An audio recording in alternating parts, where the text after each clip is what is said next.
il y a un homme que j'aime, sa femme est tombée dans l'adultère, et la femme est dans l'adultère, le calcul du diable est là, il va la répudier. Le divorce, tous les démons de divorce étaient là, tous les démons de divorce étaient là, et le monsieur dit, si je répudie ma femme, le plan du diable s'est accompli, je te pardonne.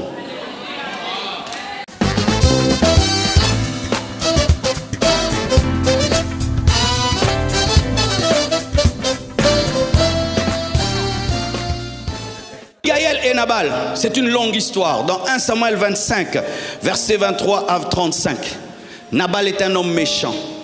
Il refuse de recevoir David. Et David décide de le tuer. Sa femme, connaissant la méchanceté de son mari, va comme une intercesseuse devant David et dit, ne t'occupe pas de cet homme, il est méchant comme son nom. Elle plaide en faveur de son mari.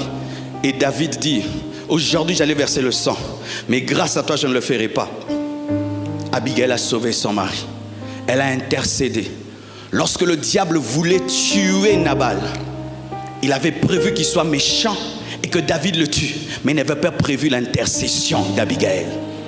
Lorsque le diable commence à attaquer quelqu'un, il ne prévoit pas un intercesseur. Sois celui qui dans la nuit tu te lèves et tu dis, Seigneur, qu'est-ce que tu veux que je fasse? Il te dit, commence à prier pour tel. Pendant que tu pries, il y avait un marteau sur sa tête. Un sorcier voulait le tuer parce qu'il s'est endormi dans le péché, il s'est endormi dans la méchanceté. Mais ta prière va rallonger sa vie. Je dis, ta prière va rallonger sa vie.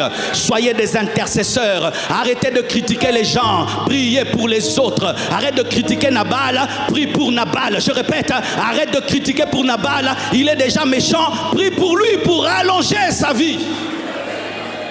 Que Dieu te donne une femme qui t'aime et qui plaide ta cause lorsqu'on veut te faire du mal. Que Dieu te donne une femme qui t'aime, même si tu as des défauts, mais qui couvre tes défauts. Maman, couvrez les défauts de vos maris. Ce n'est pas que tu encourages. Maza déjà ma belle, couvre à rechanger. Alléluia. Femme, recevez l'esprit d'intercession, afin que Nabal vive. Femme, recevez l'esprit d'intercession, afin que Nabal vive. Femme, recevez l'esprit d'intercession, afin que Nabal vive. Nabal a besoin de ta prière, parce que sa vie va le conduire à la mort. Alléluia. Dans le calcul du diable contre Nabal, il avait oublié une femme qui prie. Lorsque le diable veut détruire un pays, il oublie les intercesseurs. Lorsque le diable veut détruire un quartier, il oublie les hommes qui pleurent toute la nuit. Frère, prie pour ton quartier, prie pour ta nation, et le plan du diable va rater. Je suis convaincu, s'il n'y avait pas l'église en RDC, il y aurait déjà la guerre jusqu'à Kinshasa. Mais pourquoi il n'y a pas la guerre jusqu'à Kinshasa? À cause de nos prières. Dimanche on prie, mercredi on prie, 30 matin, Alpha 40, là-bas Etoko, là-bas Bunda, là-bas prosterné, là-bas. Oh, église, même si on nous insulte, nous faisons un grand travail. Nous empêchons à la nation de mourir.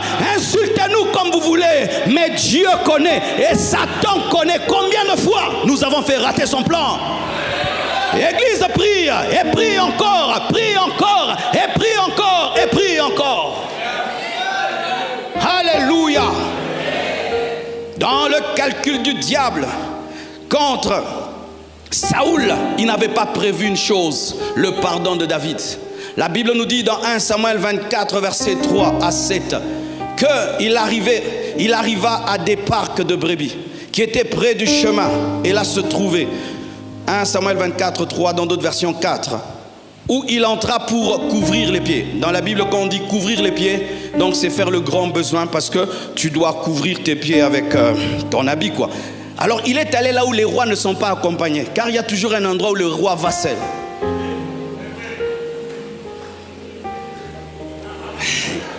Le roi n'a pas les gardes du corps partout. Alors il est allé dans un endroit où on va seul, même quand on est roi. Mais là où il pensait être seul, David était là avec sa troupe.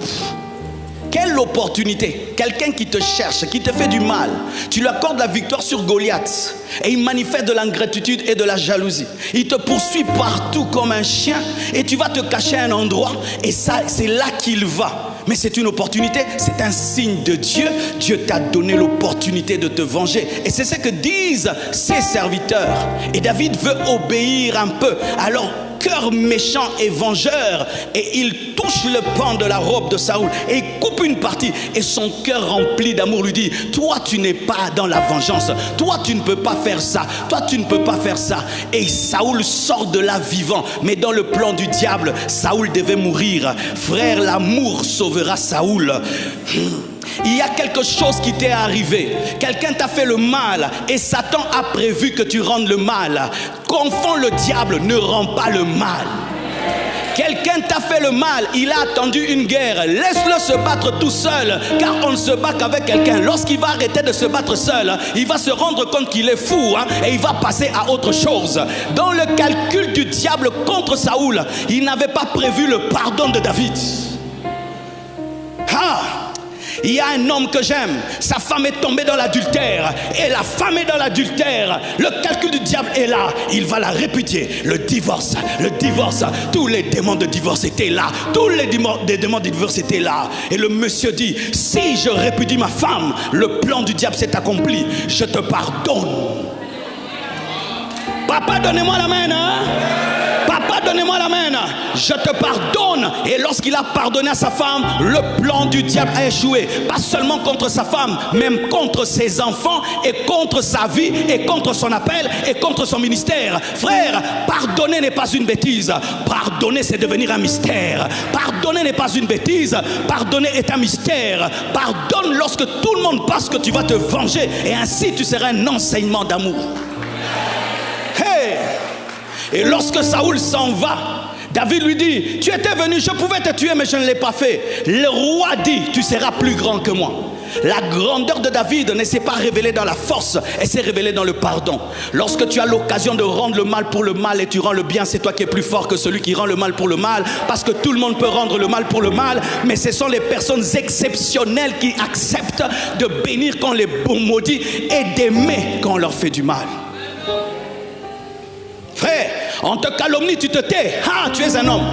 On te calomnie, tu expliques. Tu n'es pas un homme. Et vous savez que je peux vous expliquer ça bien.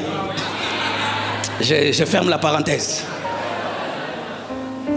Oui, mes frères, il y a des épreuves dans la vie qui vont révéler si vraiment tu es chrétien.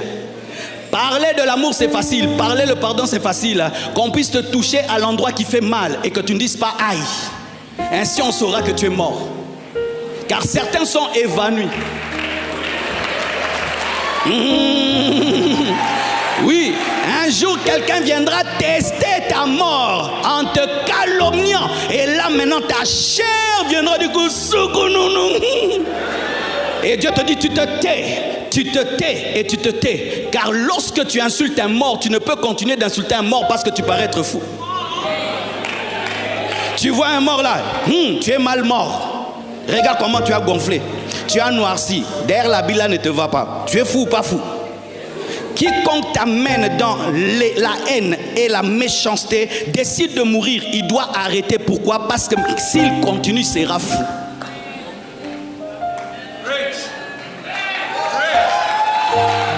Pour faire certaines danses, il faut être à deux. Il y a la valse, il faut être à deux. La méchanceté, il faut être à deux. Lorsque quelqu'un veut t'attirer dans la danse de la méchanceté, refuse de danser, il ne pourra pas danser seul et il va s'arrêter. C'est pourquoi David a refusé de rendre le mal pour le mal, parce que ce n'est pas par le mal qu'il allait devenir roi, mais par la grâce. Oh, alléluia! Ne laisse pas la méchanceté te perturber dans le plan de Dieu pour toi. Lorsque les gens sont méchants, demeure dans l'amour, demeure dans la bonté, demeure dans le pardon. Même si on dit que tu es bête, tu n'es pas bête. Tu ressembles à Jésus-Christ. Et Jésus-Christ, en pardonnant, a reçu le nom qui est élevé au-dessus de tout autre nom. Et devant son nom, tout genou fléchit au ciel, sur la terre. Devant qui? Celui qui a dit: Père, pardonne-leur car ils ne savent pas ce qu'ils font. Mais ils savaient ce qu'ils font. Parce que ce n'étaient pas des enfants. Il savait qu'il tuait un innocent. Il savait qu'il crucifiait par jalousie. Mais il a décidé de leur accorder l'innocence qu'ils n'avaient pas pour qu'ils soient innocents. Aïe, aïe, aïe, aïe, aïe. Si tu vas arriver à pardonner, dis que l'autre traverse des moments difficiles. C'est pourquoi il m'a insulté. Tu le comprendras. Car le médecin comprend facilement un malade. Mais lorsqu'il sort de l'hôpital, si un homme normal l'insulte ou crache sur lui, il ne va pas comprendre parce qu'il sait que tu n'es pas malade. Vomis sur la robe d'un médecin dans l'hôpital, il te pardonnera. Mais vomis sur lui pendant qu'il est dans sa voiture et il est en train de se promener, il t'arrêtera. Que j'explique. Le médecin pardonne aux malades parce qu'il sait que c'est normal de vomir quand on est malade. Mais à un homme normal, tu craches sur lui, il peut te traduire en justice. Si tu considères les autres comme étant normaux, tu ne pardonneras pas. Mais si tu les considères comme étant des malades, tu pardonneras. Et tous les hommes sont des malades. C'est pourquoi il faut toujours pardonner, parce que chacun de nous a une maladie qui le pousse à faire le mal. Donne-moi la main, hein? C'est-à-dire, je peux être là, ma vie ne va pas bien. Maintenant, tu m'énerves, je t'insulte. Je ne t'insulte pas parce que je veux t'insulter, c'est ma vie qui ne va pas bien. Ainsi, au lieu de voir les insultes, vois sa vie qui ne va pas bien. Aie compassion de lui, prie pour lui comme un médecin et tu comprendras pourquoi il a vomi sur toi. Donne-moi un amen. Dans le calcul du diable contre celui qui te fait le mal, il n'a pas prévu que tu pardonnes. Parce que lui attendait que tu le maudisses. Hey, donne-moi la main que je te parle un tout petit peu. Celui qui te fait le mal, quand il te fait le mal, il tombe sous ton pouvoir. Et ainsi, toi, tu as l'autorité spirituelle pour le détruire en le maudissant. Maintenant, Satan veut qu'on te fasse le mal alors que tu as l'onction pour que tu puisses libérer les ours pour tuer ceux qui ont insulté ta calvitie. Maintenant, si tu décides de pardonner, les ours ne sortiront pas. C'est pourquoi tu remarques que lorsque tu montes dans l'onction, Satan touche les gens te faire le mal pour que tu maudisses, afin que tu deviennes maintenant un sorcier avec l'onction. C'est pourquoi quand le diable veut te pousser à canaliser dans le mal, la puissance de Dieu décide de pardonner. Et les gens vont dire, toi le oint de Dieu, on joue avec toi. On a joué avec Jésus. Il n'y a pas de disciple qui soit supérieur à son maître. Si le maître a pardonné, je pardonne. Si le maître n'a pas brûlé la croix, je ne brûle pas la croix. Si Jésus-Christ a pardonné, je pardonne. Le problème des chrétiens aujourd'hui, nous sommes devenus supérieurs au maître. Tu reviens d'un jeûne de 40 jours et quelqu'un t'insulte. C'est quoi? C'est le plan du diable contre lui, pas contre toi. Tu es en train de monter dans la dimension spirituelle, quelqu'un te provoque. C'est le plan du diable contre lui, par toi, pour que tu canalises l'onction pour le détruire. Et toi, préfères pardonner. Parce que tu sais que tu peux lui faire du mal, mais par Dieu. Si je reviens d'un entraînement, et puis quelqu'un qui ne fait pas la boxe m'insulte, est-ce que je peux me battre? Quand tu vois quelqu'un qui est un sportif professionnel se battre avec un civil, il n'est pas fort. Quelqu'un de fort ne se bat pas avec tout le monde. Parce qu'on peut l'arrêter, même s'il a gagné. Lorsque tu rends le mal à Saoul, c'est lui qui t'a provoqué et tu l'as tué, on peut dire que tu as gagné. Mais devant Dieu, tu as échoué parce que tu es trop fort pour te battre avec lui. Bon comprendre, un gars. Alléluia.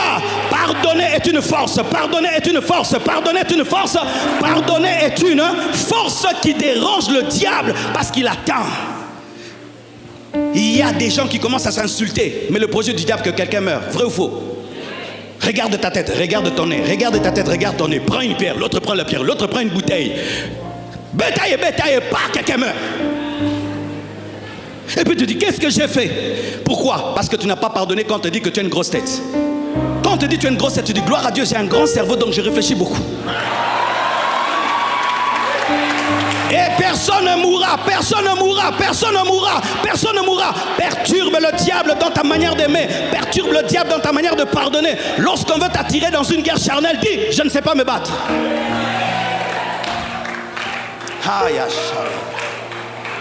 C'est même un principe sur Internet. Sur Internet, lorsque quelqu'un t'insulte, tu dois l'ignorer. Si tu l'ignores, il va arrêter. Pourquoi? Parce que ceux qui font le mal sont comme le cancer. Et le cancer ne se développe que dans un corps vivant. Lorsqu'un corps est mort, le cancer meurt parce qu'il se nourrit de vie. Et ainsi, quand on te fait le mal, le mal va s'arrêter parce qu'on ne peut pas continuer à dévorer quelque chose qui n'est plus.